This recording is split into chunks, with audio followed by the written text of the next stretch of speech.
Assalamualaikum warahmatullahi wabarakatuh. Salam oplok kodok. Terima kasih buat teman-teman yang selalu hadir dan mampir di channel saya. Buat teman-teman baru yang baru bergabung, saya ucapkan banyak-banyak terima kasih pula. Semoga teman-teman semua dalam keadaan sehat walafiat, tak kurang suatu apa, dan diberikan kemudahan untuk segala urusannya. Kali ini saya kembali mendapat kiriman dari subscriber, dan menurut informasinya ini adalah sebuah power supply. Dan untuk kali ini kiriman dikirim dari Bapak Gede Dharma Dwi Pagana yang berada di Jalan Kusuma Bangsa 2 nomor 11 Pemacutan Kaja, Kecamatan Denpasar Utara, Kota Denpasar, Bali.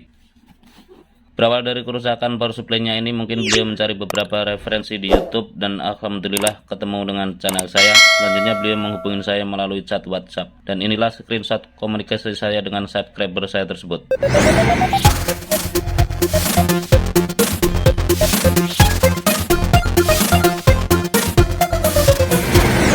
Selanjutnya untuk lebih detailnya seperti apa, mari kita bongkar untuk paketnya. Lanjut.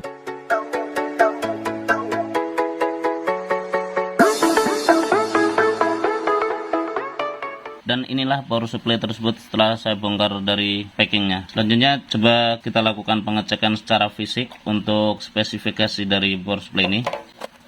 Untuk di bagian depan terdapat beberapa pot, diantaranya VCC in 220 dan outputnya seperti ini. Selanjutnya di bagian samping tertempel label LED power supply untuk model HVJZ 800 watt 48 volt untuk input, 170 sampai 260 volt untuk outputnya, 48 volt 16,67 ampere untuk power 800 watt. Untuk bagian belakang terdapat sebuah fan atau kipas, dan sisi sebelah sini terdapat selektor untuk tegangan input 110 volt atau 220 volt. Selanjutnya di sini saya akan lakukan pengetesan awal sebelum power supply ini saya bongkar, apakah benar bahwa untuk power supply ini bermasalah. Selanjutnya untuk inputnya saya sudah kasih kabel seperti ini, dan coba kita lakukan pengukuran untuk inputnya apakah hadir 220 volt. Nah, bisa teman-teman lihat untuk inputnya sudah hadir terukur 224 volt AC. Selanjutnya untuk outputnya apakah benar ini bermasalah. Nah, bisa teman-teman lihat untuk outputnya memang bermasalah ya teman-teman, terukur 0,0, ya nampaknya goyang-goyang, terkadang hadir, terkadang hilang. Bisa teman-teman lihat, ini hadir tapi menghilang kembali, tadi sempat hadir tapi menghilang kembali, terukur 1, sekian volt, dan itu makin lama makin habis. Dan coba kembali kita ukur untuk inputnya apakah hadir. Nah, untuk inputnya masih hadir, terukur 224 volt AC. Dan dari hasil pengukuran ini saya bisa pastikan untuk power ini memang bermasalah. Selanjutnya kita bongkar untuk power supply-nya. Lanjut.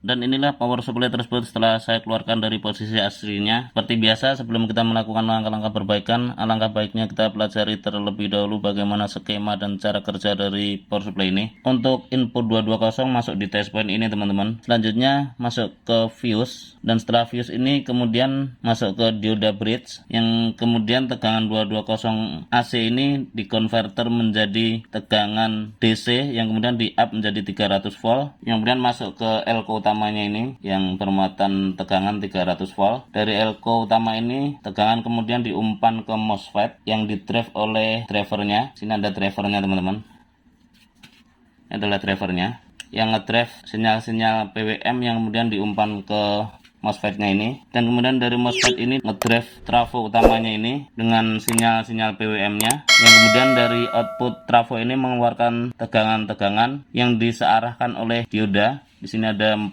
dioda seperti ini, seperti transistor, tapi ini pada dasarnya dioda teman-teman. Kemudian difilter kembali oleh sebuah elko yang kemudian disalurkan ke outputnya melalui pin out ini. Kurang lebih untuk skematik dan cara kerjanya seperti itu. Selanjutnya kita lakukan pengukuran tegangan, apakah tegangan 300 volt itu hadir di elko utama ini. Selanjutnya coba kita lakukan pengukuran tegangan, dan untuk kali ini saya sudah colokkan ya teman-teman. Kita lakukan pengukuran tegangan di inputnya apakah hadir 220 volt.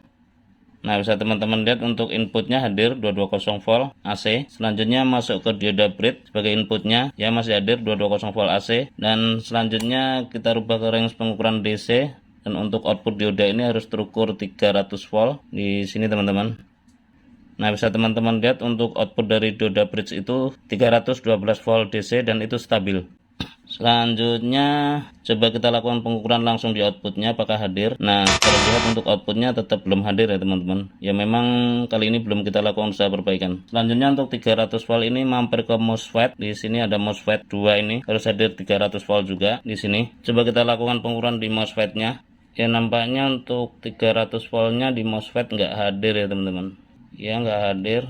Untuk 300 voltnya nggak nyampe ke MOSFET tapi nyampe test point ini 300 voltnya nyampe di test point ini, tapi ke MOSFET-nya kok nggak hadir ya. Ya, hilang nampaknya. Untuk di drivernya ini apakah hadir juga? Nampaknya untuk drivernya ini ada outputnya, artinya untuk driver ini mungkin sudah bekerja ya.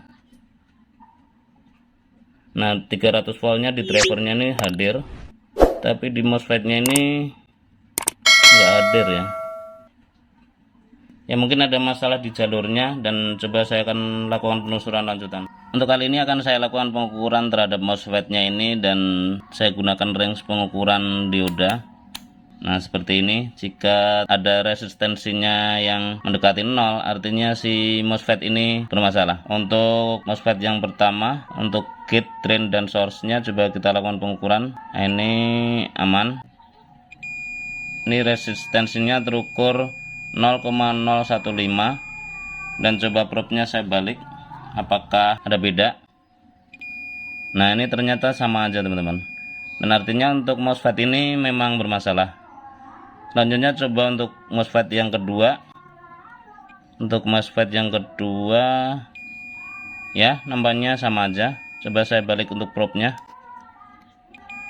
Nah, nampaknya juga untuk MOSFET yang kedua ini bermasalah, tapi kita harus pastikan untuk kedua MOSFET ini apakah keduanya ini bermasalah atau salah satunya aja, karena memang ini dipasang itu ada hubungannya antara MOSFET pertama dan MOSFET kedua. Dan untuk memastikan tentunya kita harus angkat untuk kedua MOSFET ini dan kita lakukan pengukuran secara terpisah. Setelah melalui proses penelusuran lanjutan untuk MOSFET yang di sini, ini ada dua MOSFET ini tadi saya sudah coba lepas dan saya ukur masing-masing MOSFET.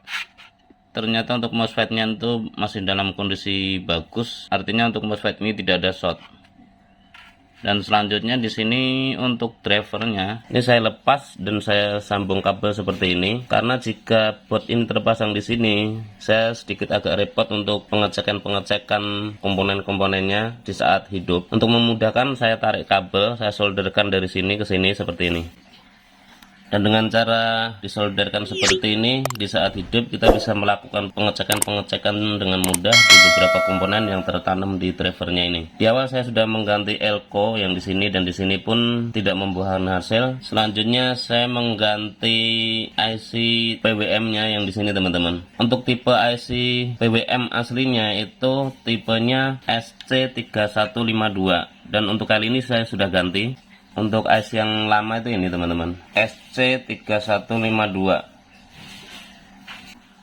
Untuk IC aslinya SC3152 ini saya sudah browsing di beberapa marketplace, itu susah dicari ya. Tapi di sini saya mencari-cari info dengan melihat datasheet dari SC3152 ini. Teman-teman bisa gantikan dengan tipe lain yaitu NCP1252 dan untuk IC-nya sudah saya pasang. Berdasarkan datasheet dari NCP1252 ini bisa menggantikan karena pinout dari IC NCP1252 ini sama persis dengan SC3152. Setelah pergantian IC tersebut pun belum ada hasil teman-teman. Setelah saya melakukan pengecekan lanjutan, ternyata di sini saya menemukan sebuah R.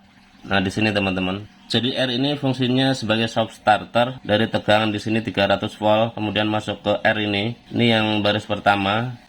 sedangkan yang ini baris kedua ini sama. Dan saya sudah melakukan pengukuran untuk R yang pertama ini ternyata molor nilainya dan terkadang itu putus. Jadi dengan rusaknya R soft starter ini tentunya akan berimbas ke power supply-nya, ini akan rusak juga. Di samping IC PWM-nya ini yang rusak, ya mungkin berawal dari R-nya ini yang rusak dan itu berakibat untuk IC PWM ini pun lambat laun ngikut rusak. Setelah saya melakukan pergantian untuk R soft starter yang di drivernya ini dan mengganti untuk IC PWM-nya ini pun terkadang bisa start, terkadang tidak. Jadi permasalahannya itu ternyata tidak di situ aja teman-teman. Di komponen-komponen pendukung MOSFET-nya ini, di sini ada R. Ini pun juga nilainya tuh molor. Jadi nilai dari R-nya ini sudah tidak sesuai dengan marking gelang yang ada di resistornya ini. Terlihat di sini yang saya ganti itu ini ada dua, saya ganti juga. Dan ini untuk komponen yang saya sudah ganti. Terlihat secara fisik untuk R-nya ini tidak ada masalah, tapi kalau diukur itu nilainya itu sudah tidak sesuai. Alhamdulillah dengan pergantian komponen-komponen tersebut untuk power supply ini sudah normal kembali. Untuk mencobanya di sini saya gunakan bolam 100 watt seperti ini. Untuk para senior tentunya maksud dan tujuan dari penggunaan bolam ini pasti paham. Jika nantinya untuk power supply ini masih ada masalah, tentunya hal tersebut tidak memakan korban, dalam arti untuk MOSFET yang ada yang di sini itu tidak akan rusak. Hal tersebut ditandai dengan nyalanya bolam yang terang benderang.